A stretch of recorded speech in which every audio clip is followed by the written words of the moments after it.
What's up guys, welcome back to another episode of Onmyoji. So today we're going to discuss souls. The soul system in this game is a pretty big deal and it's going to take more than one video to explain it, so I'm dividing it into sections, and this particular section is going to be geared towards the newer players or players who are not yet familiar with how to set up souls.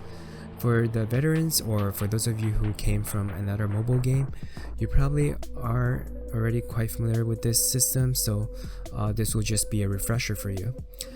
So why would we want to focus on souls? For one, it's going to make your gaming experience much more smoother, and another big perks that I find to be the most valuable to me would be I get to farm exploration or OG10 much more faster. And it's a big deal because, as some of you might know, you sometimes might want to turn on the buffs during those runs, and that is when you'll want to complete those runs as fast as possible. So that's the big perk. Obviously there are the benefit of getting higher score if there's an event going on or if you are dueling. It really comes down to how well each player set up their souls, or if they have a good team composition. So it's definitely something you want to get into. After this video, hopefully you get a better understanding of the soul, but if you're completely new to the game, chances are you're going to be very confused still. My suggestion would be just to watch the video again and also just start playing the game. If you don't understand the soul system yet, don't worry, like as you play more you just pick it up. That's just. Also, if you guys want to check out some examples of how to set up a unit, I'm going to include a link down below of me setting up the Ibaraki Doji with souls. And for now, let's talk about where we can get these souls. So I previously talked about how to get some basic souls in my previous video before. So right now I'm just going to briefly go over what are some of the main ways for you to get souls. Again, they're just going to be very brief. So the main way for most of us is going to be from, again, Orochi 10 dungeon, and you want to co-op this to save on the AP and I guess to be more efficient. Ideally you would do it with your guildmates or with your friends. The second place that you need to take note of is the assembly bosses. So you want to make sure that you're participating in the assembly bosses every day, because after you finish the run you will get a set of the assembly boss soul set. So most of the time these are pretty bad, but you also get these demon soul, I guess, pieces that you can trade in for the assembly boss. So here's where you can see the demon souls. This is where it goes, and you can use them to exchange for the assembly boss souls, and these are really good, I guess, items that you'll definitely want to use if you want to rank high or compete with other, top players. So this is a must. Make sure you stock up on these and don't spend them recklessly. So the third way of getting souls would be from the Sogenbi dungeon, and it's going to be located right here. So the Orochi is usually where you would go for souls, and you're going to be spending the majority of your time here. However, once you have farmed for however long, you get a chance of these scrolls, and once you have accumulated enough scrolls you can participate in the Sogenbi.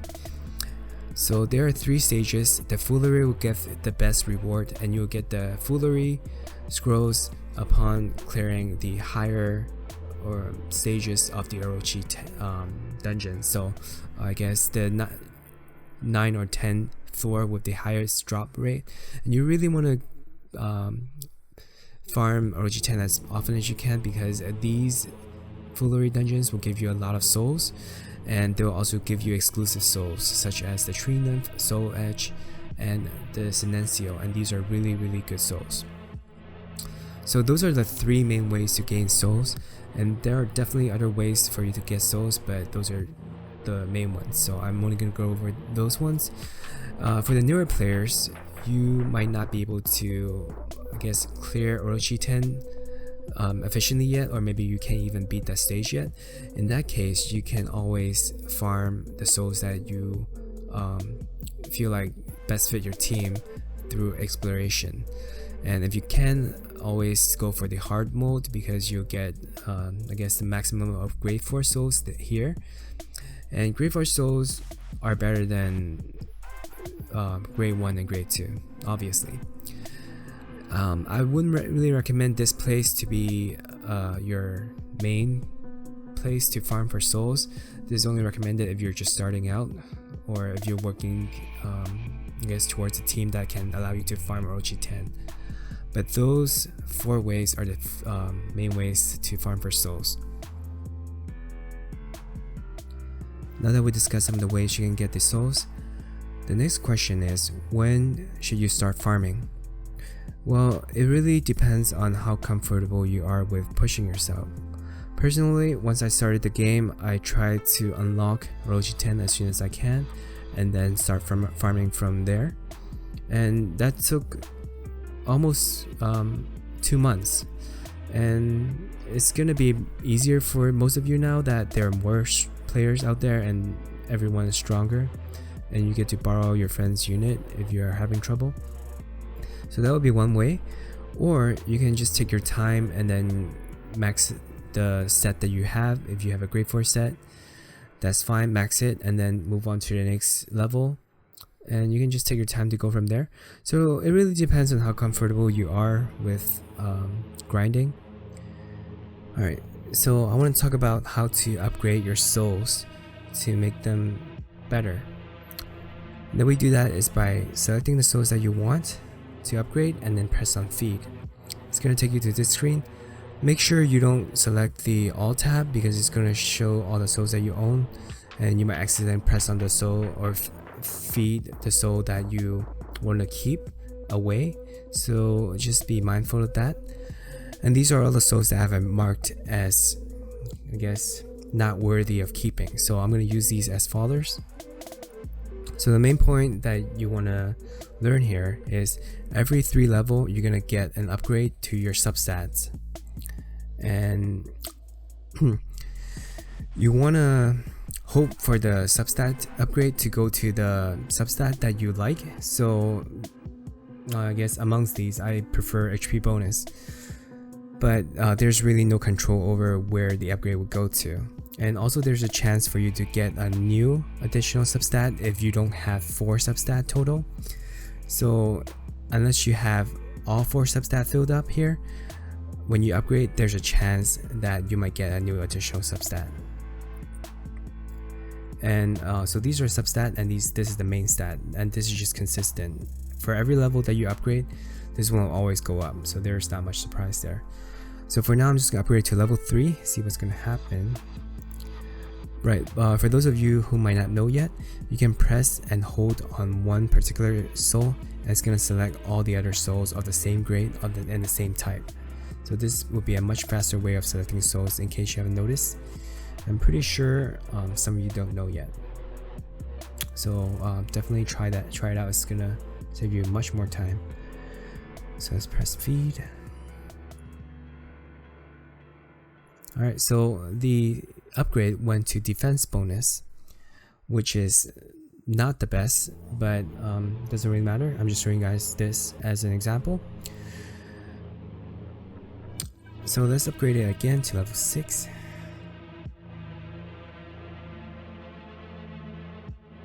And also, just heads up, depending on the grade level of the soul that you're using, the cost will be different.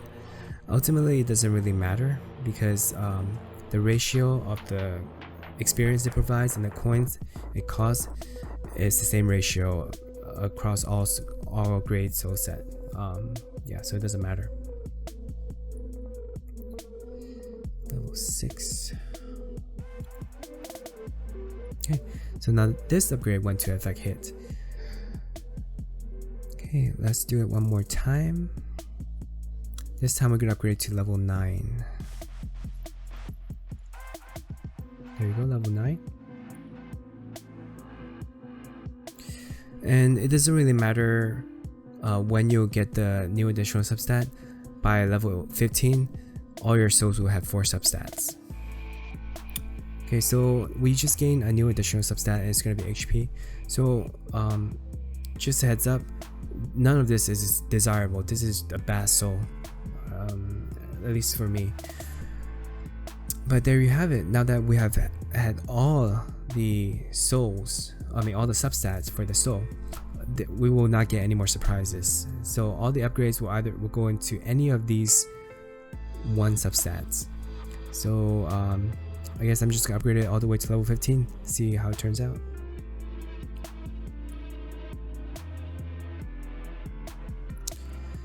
So this is not a soul that I want to keep. I'm just using this as an example.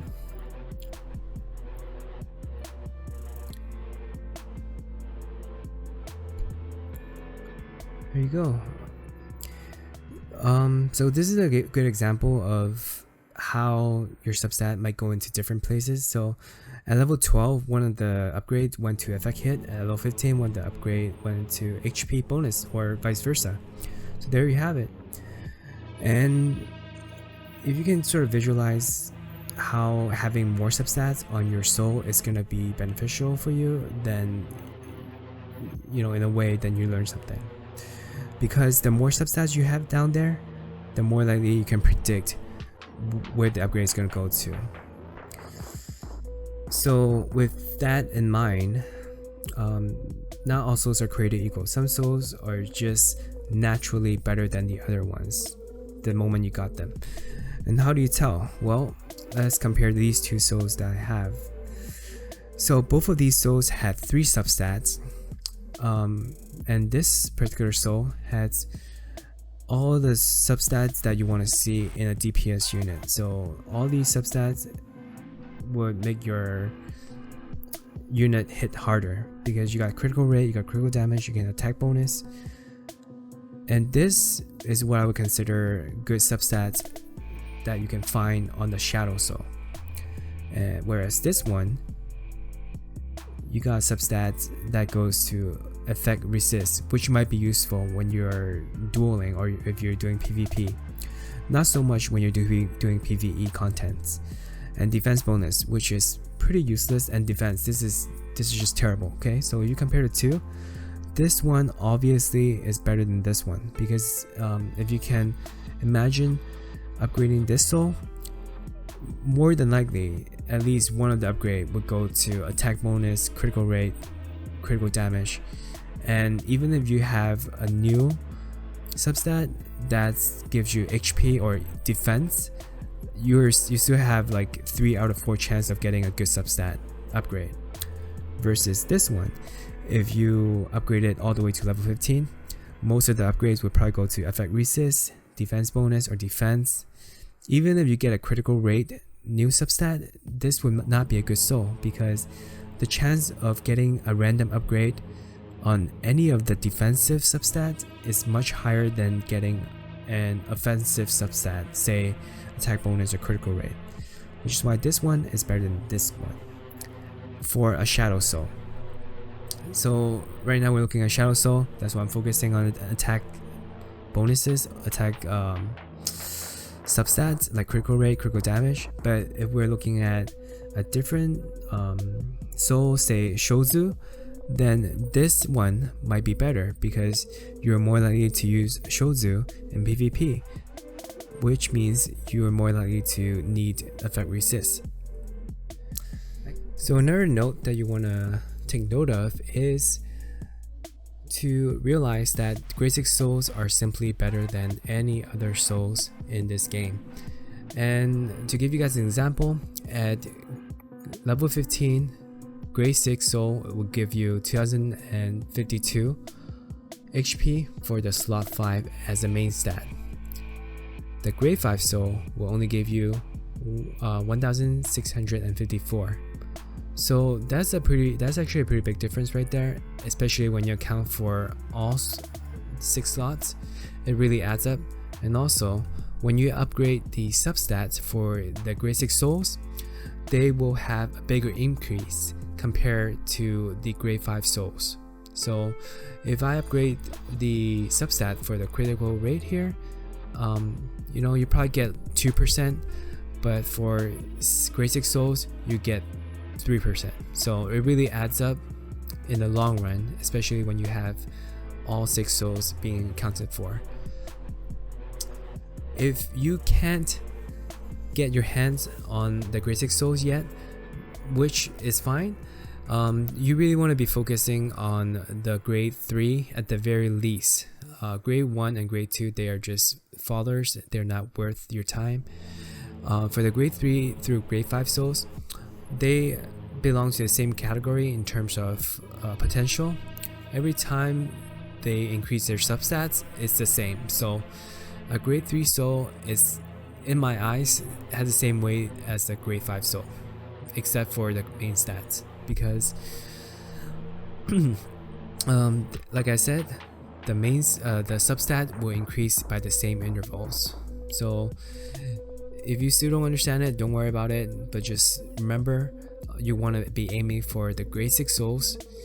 Otherwise, grade 3 through grade 5, it doesn't really matter which soul, you can just max out any of them.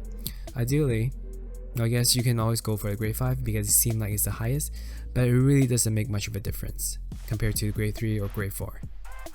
So just want to clarify that in case you have that confused. Now onto the gluttony ghoul.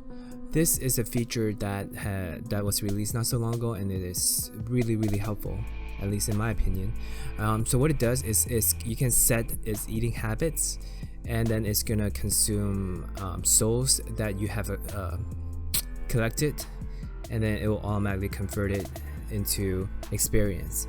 And here's my setting. I set it so that it automatically eat any grade 1 through 3 souls after 1 day, and after the souls has been consumed, then they will turn into experience, which the ghoul will store it up, and then you can use these experience that it has stored up as such. This is a great way to enhance your soul, because it really saves yourself the trouble of, I guess, manually releasing the souls or feeding them yourselves, and this would be a great way to just store up the experience. And this is perfect for leveling up your souls to a specific level. However, as you can see here, it does get quite costly as you as you use more of it.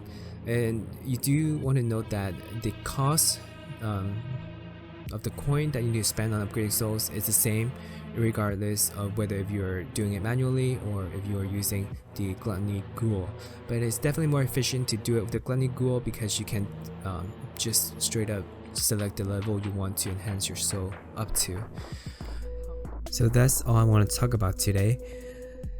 I'm sorry for throwing all this information to you guys. As I mentioned before, the soul thing is just a huge topic. There's no way to fit everything in one video. So I'm gonna be releasing more videos regarding souls in the future, and I like to expand on some of the stuff I talked about, because I actually feel like I don't talk enough about some of the stuff that I find to be quite important. But if you're still confused, I highly recommend you guys to check out my video on how I am going to gear up this Ibelaki doji. I just built this guy and I just got him very recently, so I just maxed his skills, his level, but I actually don't have a soul set prepared for him.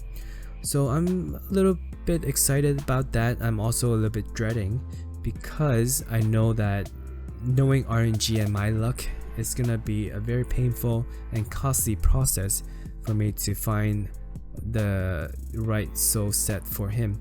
So if you guys enjoy seeing me suffer, be sure to check it out. Again, thank you so much for watching. I wish you the best of luck when it comes to soul grinding or summoning, and I'll see you guys in the next one. Thanks for watching. If you liked today's video, please like and subscribe, and also follow me on Twitter for any updates.